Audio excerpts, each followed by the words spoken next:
محرم الحرام میں اہل تشیع کی جانب سے ماتم، جھولے، تابوت اور اس طرح کے جو افعال کیے جاتے ہیں، کیا یہ شرعی طور پہ درست ہیں؟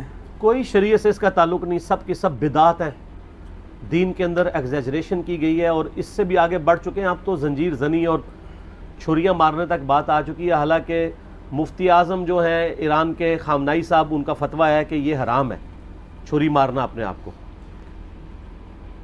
لیکن آپ کو پتہ ہے انڈیا، پاکستان، بنگلہ دیش میں جو شیعہ ہیں، یہ تو شیعہ ہے ہی نہیں ہے، یہ تو ذاکرین کے فالورز ہیں، کوئی علمی شغف ان کا ہے نہیں ہے۔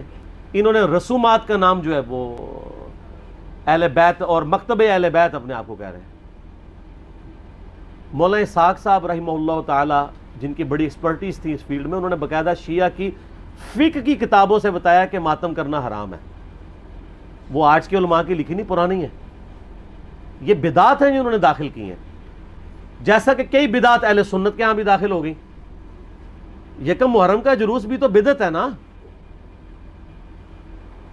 اگر 10 محرم کا بدعت نکالا ہوا انہوں نے، پروگراموں کے میں خلاف نہیں ہوں، آپ کریں، سارے خلفائے راشدین کے پروگرام کریں، لیکن سڑکیں بلاک کر کے لوگوں کو تکلیف میں ڈالنا، مریض ہاسپٹل تک نہ پہنچ سکیں، بچے سکولوں تک نہ پہنچ سکیں، اور اس طریقے سے یہ معاملات کو کرنا، یہ نہیں ہونا چاہیے۔ آپ کنٹرول انوائرمنٹ کے اندر کسی گراؤنڈ میں سرمنی کریں، کسی مسجد میں کریں، کسی امام بارگاہ میں کریں، ضرور کریں، لیکن یہ جو باقی جو چیزیں، یہ جھولے اور ذوالجناح کے جلوس نکالنا اور یہ پنجے اور اس کے نیچے سے گزرنا، اور پھر آج کل تو گھوڑوں کو دفنا بھی رہے ہیں، ٹھیک ہے، تو یہ سب کے سب بدعات ہیں دین میں داخل کی ہیں، اور اس کی وجہ سے شیعہ کی ان ایکٹیویٹیز نے یعنی مکتب اہل بیت کو نقصان پہنچایا ہے۔ بجائے کہ ان کی تعلیمات کو سامنے لایا جاتا، ان لوگوں نے ان معاملات میں ڈالنا شروع کر دیا۔ ماتم بھی بالکل حرام ہے۔ میں نے یوٹیوب پہ میرا کلپ آلموسٹ 20 لاکھ کے قریب لوگ دیکھ چکے ہیں، ماتم کے حق میں شیعہ کے 3 دلائل، میں نے اس کا جواب دیا ہے، اور اس میں جو ایک ٹاپ آف دا لسٹ یہ پیش کرتے ہیں، میں حصول برکت کے لیے عرض کر دیتا ہوں۔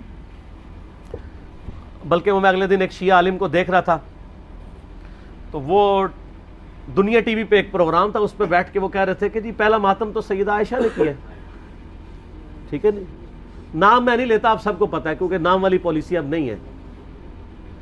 تو اب اس بیچارے کا بھی قصور نہیں ہے، اس نے اپنے بابوں سے ہی سنا ہوا ہے، اس نے مسند احمد خود کھول کے بھی نہیں کبھی دیکھی ہوگی، سنی انہوں نے نہیں کھولی بھی، تو اس بیچارے نے کہاں سے کھولنی ہے، جن کی اپنی کتاب ہے۔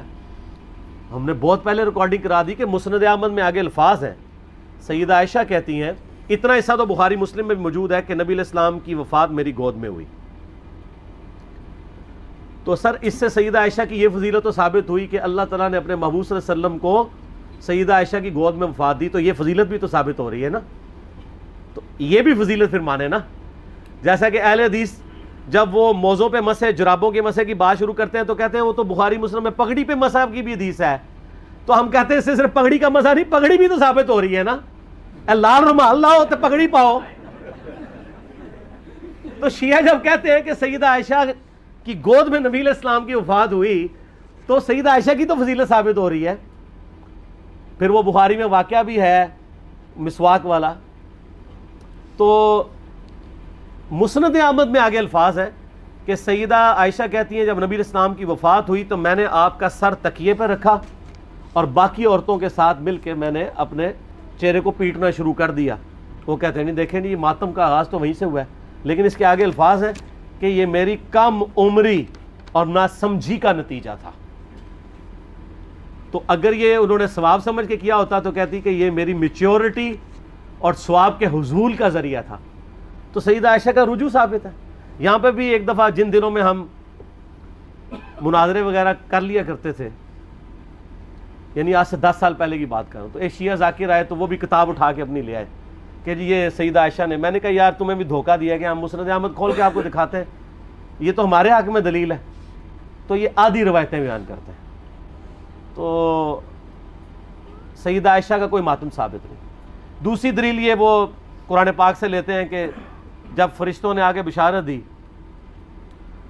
سیدنا ابراہیم کی جو پہلی بیوی تھی سارہ کہ ان کے ہاں بھی اب اولاد ہوگی، تو انہوں نے حیرانگی میں اپنا چہرہ پیٹا تھا، جیسے عورتیں کہتی ہائے اب بڑھاپے میں ایک 80-90 سال کی بوڑھیا پریگننٹ ہو جائے تو وہ تو پریشان ہی ہوگی نا.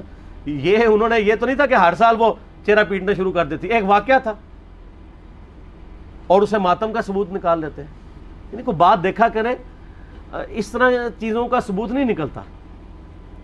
اور تیسرا وہ کہتے ہیں ویسے کرنی نے دانت توڑ دیے تھے. دیکھیں اس میں تو میں نے اتنی بڑی ان کو پھکی دی ہے کہ وہ تو قیامت تک بھی ڈکار آتے رہیں گے اس کے. ہاں میں نے بتایا کہ بخاری مسلم دونوں میں موجود ہے کہ سہل ابن سعد السعدی رضی اللہ تعالیٰ عنہ کہتے ہیں کہ اللہ کی قسم میں جانتا ہوں کہ غزوہ احد کے موقع پہ جب نبی صلی اللہ علیہ وسلم کے دانت شہید ہوئے تھے اور آپ کا خون نہیں رک رہا تھا تو کس نے نبی علیہ السلام کے زخم کو دھویا تھا اور کس نے مرہم پٹی کی تھی. تو انہوں نے بتایا کہ ڈھال میں سیدنا علی جو ہے پانی لے کر آئے اور ڈھال کو الٹا کریں تو پیالہ بن جاتی ہے. تو سیدہ فاطمہ اس زخم کو دھوتی تھی اور جب خون نہیں رک رہا تھا تو سیدہ فاطمہ نے ایک کاٹن کا کپڑا جلا کے اس کی راکھ رکھی تو وہ خون رک گیا. یہ سہل ابن سعد السعدی آل امیہ کے دور میں سیدنا علی کی فضیلت بیان کیا کرتے تھے بخاری مسلم میں, قسمیں اٹھا اٹھا کے, کیونکہ حج کے موقع پہ لوگ ان کو آ کے ملتے تھے کہ اب چند ایک صحابہ زندہ رہ گئے, ان میں سے ایک ہی ہیں. تو وہ پھر آل امیہ کے دور میں مولا علی کے فضائل بیان کرتے تھے. تو میں نے یہ پکی دی ہے کہ جس شخصیت کے سامنے دانت شہید ہوئے ہیں اس نے تو اپنے دانت نہیں توڑے. زیادہ افیکٹ تو اس بندے پہ ہو جس نے اپنی آنکھوں کے سامنے مرم پٹی کی, یعنی سیدنا علی اور سیدہ فاطمہ, انہوں نے دانت توڑے ہیں دونوں نے. کیا تو کیا اویسے کرنی کو آپ ان سے بڑا عاشق رسول کہیں گے؟ تو اپنے ایمان کی فکر کریں. یہ تو ویسے کرنی اس تصور سے خود بھی کانپ اٹھیں گے.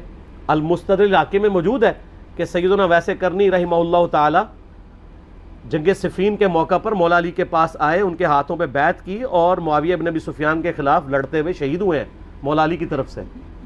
یہ المستدرک حاکم میں موجود ہے. تو جو شخص خود علی کا مرید ہے اس کو آپ جو ہے وہ علی سے بڑا عاشق رسول ثابت کریں گے؟ جعلی واقعات ہیں. صوفیاء نے پھیلائے, شیعہ نے بھی ہاتھوں ہاتھ لے لیے. اس سے بڑی بات بھی کہنا شروع کر دیا کہ جناب کیلا ویسے کرنے کے لیے نازل ہوا ہے. اور ظالموں, وہ کیلے کا ذکر قرآن ہی موجود ہے. کیلا پہلے دا ہے. اللہ دے بندے ہو, گپے مشہور کی ہوئی ہیں. اور لوگ آج کل وہ کہتے ہیں دانتوں میں درد ہو تو آپ ویسے کرنی کہ 2 نفل پڑھ لیں, یہ کر لیں. سر دانتوں میں درد ہو تو کسی ڈینٹسٹ کے پاس جائیں. ہو سکتا ہے اندر سے کوئی ہاڑ کھائی گئی ہو آپ کی, کوئی کیڑا لگ گیا ہو, کوئی صفائی کروائیں, کوئی اس کی آپ روٹ کنال کرنی ہو سکتا ہے اس کی کیپنگ ہو. ٹھیک ہے, یہ اس طرح کی کہانیاں نہ کرایا کریں. ہاں مسواک بھی کریں, وہ تو کرنی چاہیے جی, اس کی تو تاکید ہے. ٹوتھ برش بھی کرنا چاہیے. ٹھیک ہو گیا, صحیح ہے جی. اس سے یہ پوچھنا تھا کہ ویسے کرنے کی سنت پہ عمل کرتے ہوئے دانت بھی موجود ہیں, کیلے بھی موجود ہیں. ہاں جی, کیا مطلب؟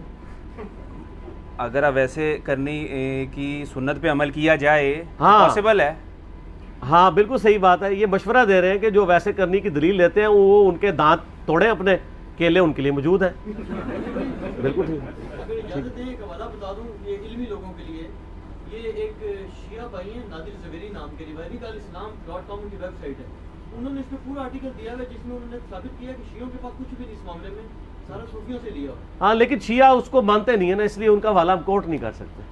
نادر کو وہ کوٹ ہی نہیں کریں گے. جس طرح ڈکو صاحب کا ہم حوالہ دیں, وہ کہتے ہیں ڈکو تو وابی ہے, وہ کہتے ہیں وابی شیعہ. تو شیعہ کو وہی حوالہ دینا ہوگا جس کو وہ اون کرتے ہوں.